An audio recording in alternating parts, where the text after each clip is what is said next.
Welcome to the Self-Growth Nerds podcast. I'm your host, Marie, a courage coach, creative soul, and adventure seeker. Since through hiking the Pacific Crest Trail in 2019, I'm on a mission to help you embrace your most confident self so you can achieve your dreams too. If you're eager for deep conversations, big questions, and meaningful connections, join me on the quest to discovering how we can create a more magical and memorable life. Hello, nerds! How are you? I'm doing so good.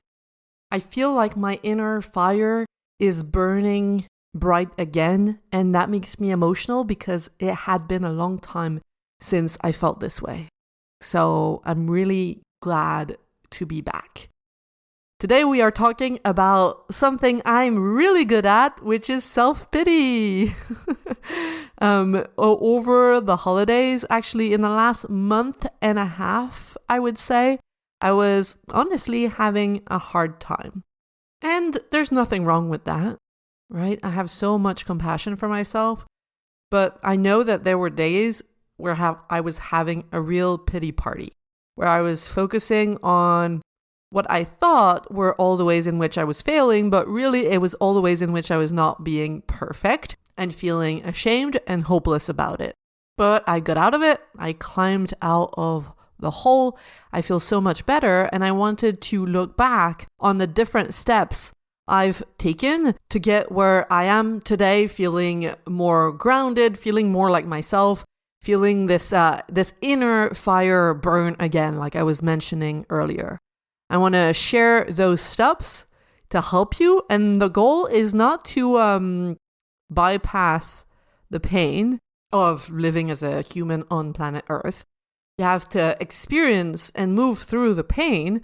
But there are times where I think we make it harder than it needs to be. When we add an extra layer of suffering that is optional.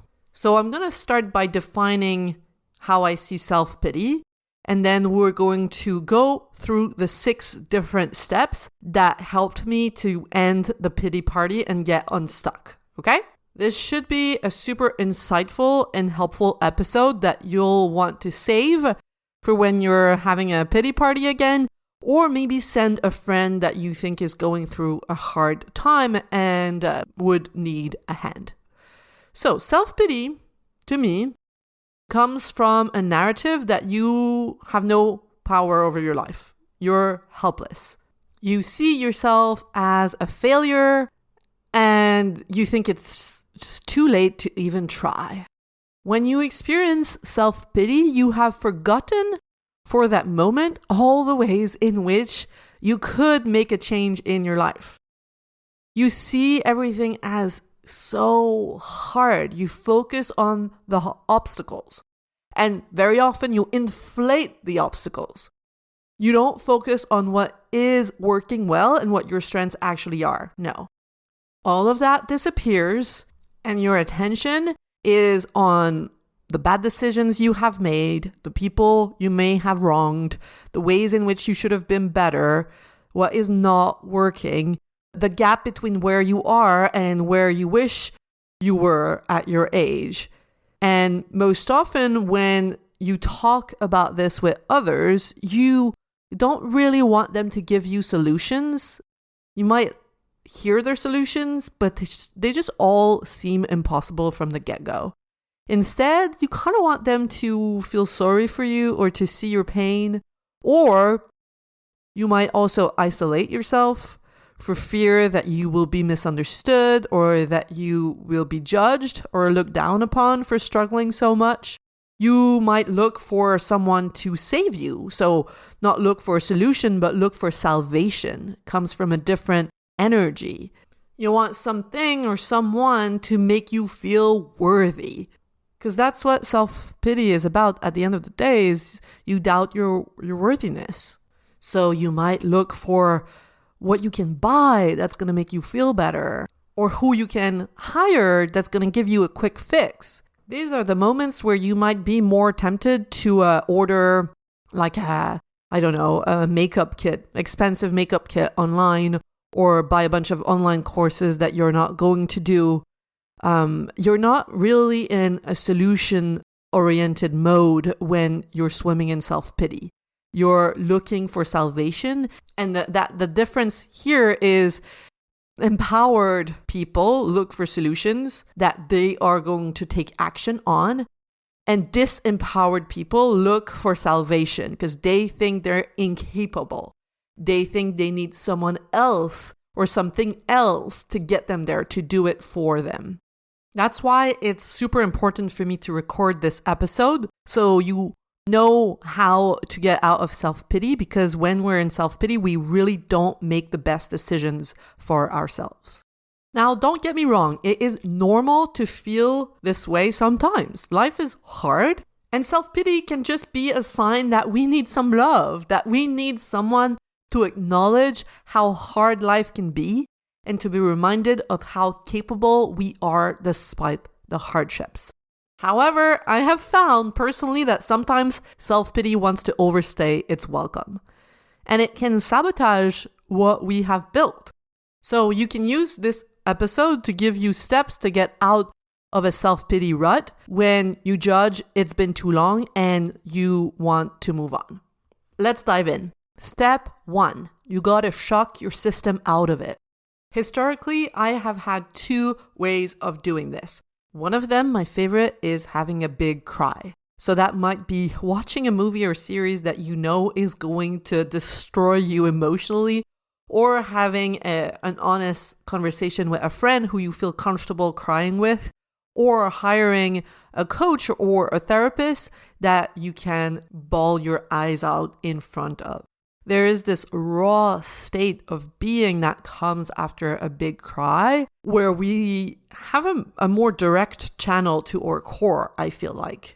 Basically what we want in step 1, the image that comes to mind is a giant creature that's gonna come in and blow on the clouds that have been above our heads. And that's gonna clear the sky. To me, that's the effect of a big cry. I come out on the other side, seeing more clearly, feeling more grounded and open-hearted. The other way for me to shake my system out of self-pity is doing a challenging sport. A sport where I'm going to sweat and I'm going to push and I'm going to get out of my mind and into my body. For me right now, it's spinning. Spinning classes are really intense. So a big cry or a challenging sport. What is it going to be for you? What have you done in the past that has helped make your mind less foggy? Another image that comes to mind is when my dad, 2 years ago, I think, took me to this place where you could hand wash your car. And there was these big guns with really high pressure water. He said to me, I'm going to show you how to wash your car well. You know, like the legacy that dads want to give to their offspring. He was really proud of sharing his tricks. But yeah, what you want to find is a gun like this, like a water gun, high pressure water gun for your mind. That's step 1. In step 2, you are going to take back control by stating what you are unsatisfied about in your life in a very specific, neutral way, instead of a vague, catastrophizing, victimized way. Because that's what you do when you're in self-pity, is like, ugh, no one loves me. Ugh, my life is a mess. Nothing is working. I have no money. This is so ridiculous at my age. I am so behind. Okay? We love to be dramatic. But what we're going to do in step 2 is to be radically honest with yourself.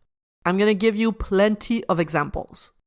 Instead of saying, no one loves me, by the way, I'm not making fun of anyone because I do the same. You might say, you know what? I have outgrown my friends. I long for deep connections and friendships with like-minded people, and I don't have that right now. Notice how matter-of-fact that is. Another example, instead of saying, my life is a mess, nothing is working, you might say, I have not been happy in my relationship in a long time. We fight constantly, and I long for more peace. I'm also struggling at work. I find my projects unstimulating.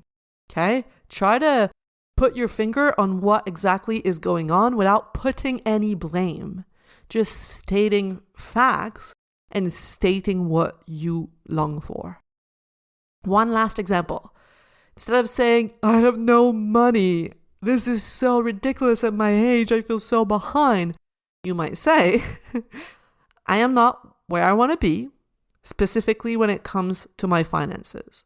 Right now, I have X amount of dollars in my account, and I want to be able to save X amount of dollars per month. Really sit down and figure out the source or sources of your angst. What are you unsatisfied with? Be honest. And there's so much power in acknowledging where you are and the ways in which that doesn't work for you, the ways in which you want to improve.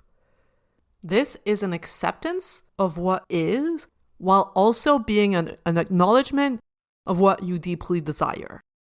Try to make it as specific and simple as possible. And if you need help speaking your truth, go to episode 143. It's called Are You Lying to Yourself? Now let's go to step number 3. You are now going to make a list of what is required to get to where you want to be. What are the ingredients needed to create the recipe of the life you stated that you want in step 2? What is it that you might need to do that you've been avoiding for a long time? I'm going to give you examples. Let's say your desire is to find new friends, to make deep connections.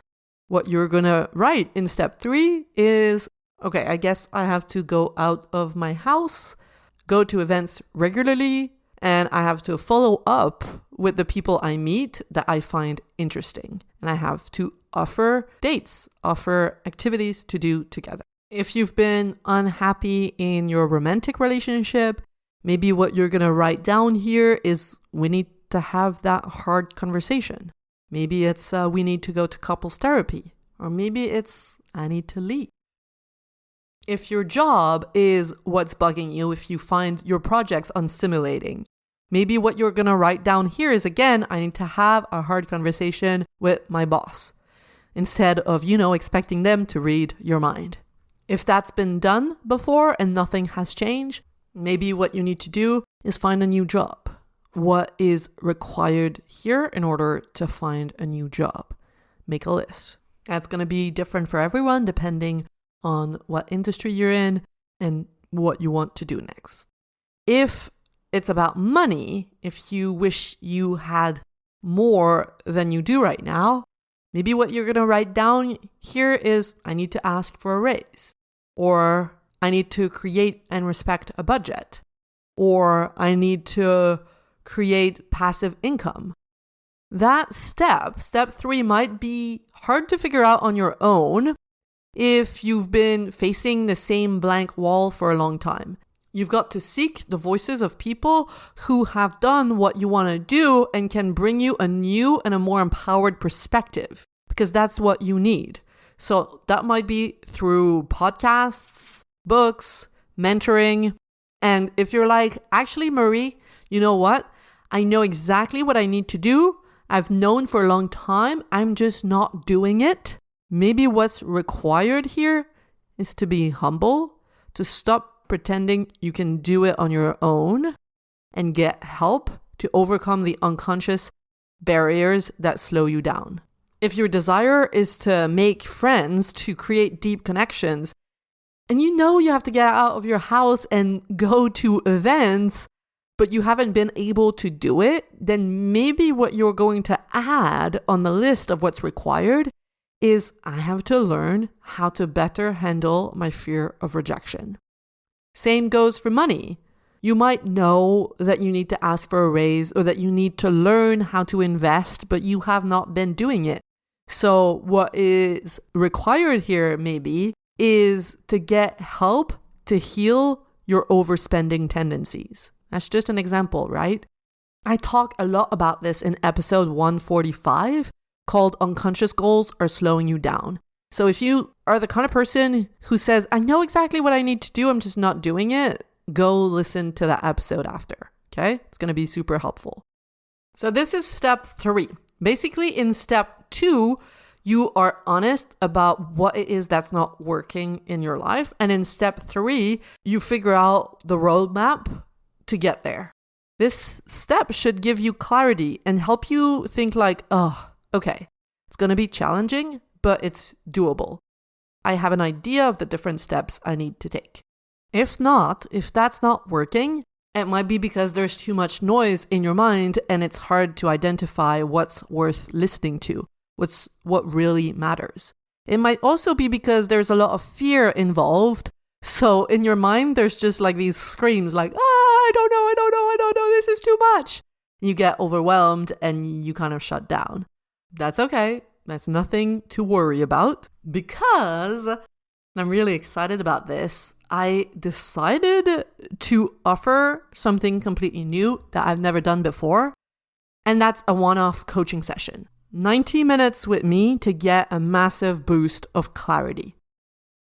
For the last year, all I have offered is a 4-month package, and I realized that not everyone is up for such a commitment. I was with my friend Flo this morning, and that's what she told me.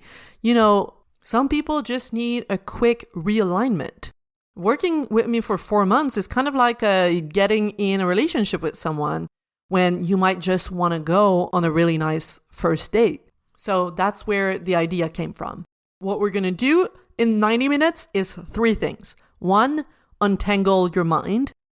So we're going to take all the anxieties rolling around in your mind, put them out into the open and organize them. This is going to have the effect of quieting your mind, kind of like Marie Kondo does, taking everything out of the closet, and then we're left with an empty space, and from there we can create. Which leads to the second thing we're going to do, and it's uncover what you really, really want at your core. I'm going to ask you a series of very thought-provoking questions that are designed to access what your heart wants, that you've been maybe unconsciously repressing for too long. In this space free of judgment, your inner whispers are going to feel more comfortable making themselves known. Rare are the occasions in your life where you have the freedom to explore your desires without anyone sharing their opinion or projecting their insecurities onto you. You've got to intentionally seek those spaces because they help you access a part of you that doesn't show up very often on a day-to-day basis. So once we have uncovered what you really, really want at your core, we'll move to step 3, which is unleashing your belief. Because one of the main reasons why you might struggle to speak your desires is that you believe it's not possible for someone like you. It's possible for others, but not you. And I'm pretty sure that's bullshit. I'm pretty sure that together we can find a way to get around the obstacles that seem insurmountable for you. My whole goal here and what I'm really good at is going to be to light up a spark of belief in you. That is all you need to get started, because then you'll be able to fan the flame and grow your belief. So that's the 3 things we're going to focus on in this one session. Untangle your mind, then uncover what you really want, and finally unleash your belief. And you're going to leave the session with the template that I use to plan my goals. So that is 90 minutes for $190, $190. And what I can guarantee you is that you will leave this session with a lot more clarity about what you want and more belief that it's actually possible. This session might be an important turning point. I've had many clients make a life-changing decision in a session with me. The other day, I took a screenshot of a client because I wanted to capture the moment where she finally decided to go after what she always wanted, but was postponing to one day I'll do it. And then right there and then, she was like, no, the time is now. And I could see the shift in her energy. And so I took a screen grab and I was like, let's save this. This is an important turning point in your life. So that often happens. And what also happens is a client leaving a session and in the week after or in the month after, they do something really bold. Like they go ask for a raise that's going to give them the money to pursue their dream. Or they finally have the courage to leave a relationship or a job that was sucking their soul dry. You might be very surprised what comes out for you in or after a session like this. So if you are longing for this clarity boost, go to selfgrowthnerds.com/boost and you'll be able to book right there. You'll make the payment of $190 and then you'll be sent to my calendar to book the call. Okay, let's get back to the 6 steps to end the pity party and get unstuck. Step 1 was to shock your system out of the self-pity. Step 2 was to stop being dramatic and be honest about the ways in which you're unsatisfied, about what you long for. Step 3 was making a list of what's required to get to where you want to be. And keep this one simple. The goal here is not to make like a list of the 50 steps to get there. No, just a general idea of what's required. And not just logistically, but also psychologically. So the actions you're going to need to take, but also the mental blocks you're going to need to overcome. Now, step 4, you're going to reinforce step 3 by making a list of at least 10 reasons why you are capable of doing what you have outlined in step 3. Or that you are capable of learning how to do what you have outlined in step 3. So if what you need to do is to get out of your house and go to events, to make friends, make a list of all the reasons why you are capable of doing this. And if what you need to do is learn how to better handle your fear of rejection, make a list of the reasons why you are capable of learning that. Think about the obstacles you have overcome in the past, achievements you are proud of, situations you got yourself out of, people you have helped, ways you might have surprised yourself. Did you do something you thought was impossible in the past? I'm sure you have. The part of you who's feeling self-pity might think that this step is stupid, but I swear you gotta do it. What happens when we're having a pity party is we have forgotten how resourceful and brilliant and smart we are. So we just have to remind ourselves, and this is the purpose of this list. Step 5, you gotta figure out what you gain from self-pity. Because one of the reasons it's so hard to get out of is because it's useful. So a part of you will do, unconsciously, obviously, everything in its power to keep you there because it's fulfilling a need. So you need to find what need is being fulfilled by going into self-pity and find a way to fulfill it differently, to fulfill it in a way that's in alignment with the life you want to create. What are you not giving yourself that leads to your unconscious mind compensating with self-pity? I'm going to give you examples. Maybe you don't give yourself enough rest time or enough me time. You're always busy, always go, go, go, go, go, always trying to be productive. Maybe not physically, but mentally. Maybe your mind is always going a million miles an hour. Maybe you don't listen to your soul or to your inner whispers, and you keep working towards goals that are not true to you, that are ego-driven, that want to prove something or improve your image. They don't come from your core. So self-pity is the protest behavior of a part of you that is rebelling against this way of living. This way of living where you don't get enough rest or you don't listen to your truth. That rebellious part of you says, we have had enough of being worked into the ground, of being ignored. We refuse to move forward. It's pouting. That's what the pity party is all about. It's trying to get your attention. So what is it that you need to adjust for all the parts of you to be on board?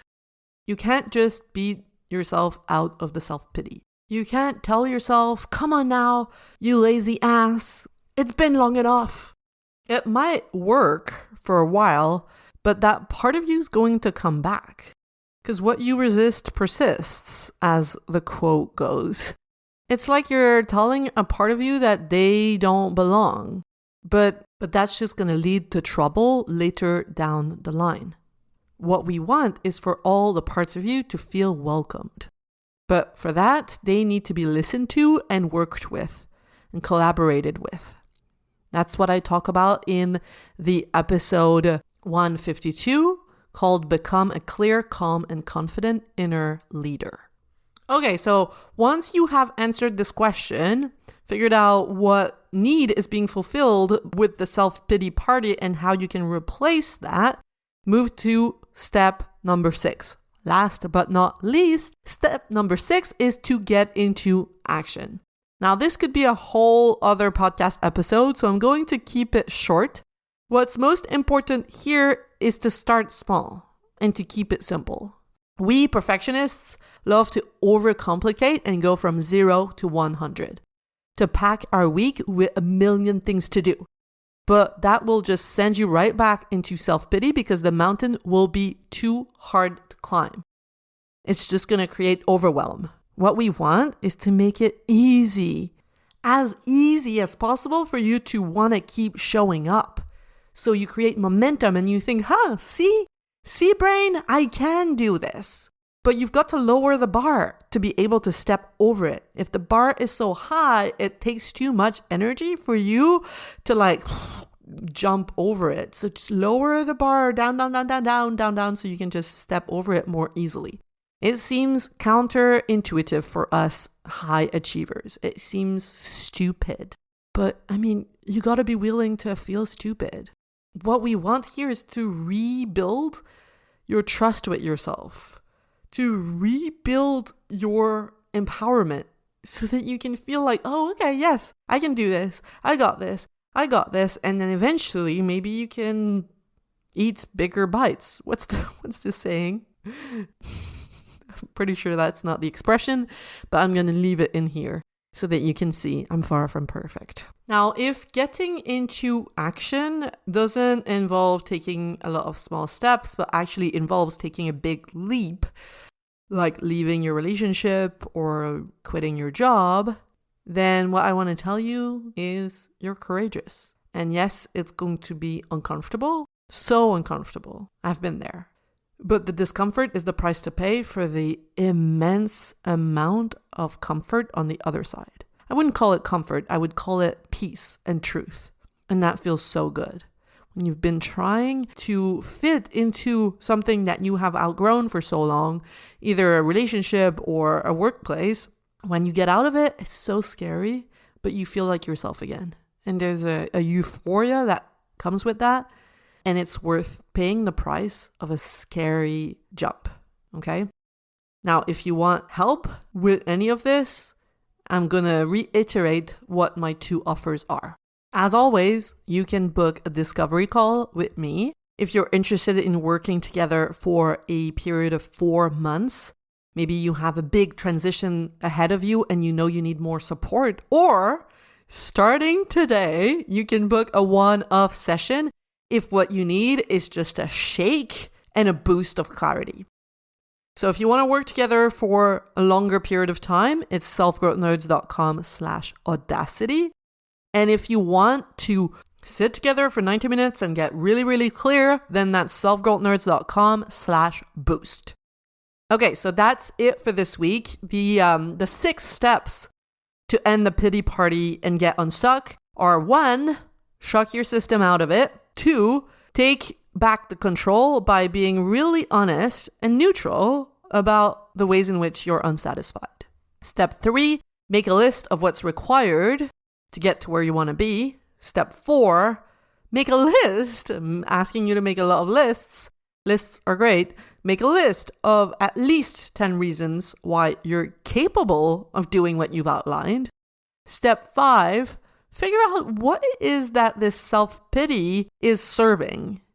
What do you gain from it? What need is it fulfilling so that you can find a different, more helpful way to fulfill that need?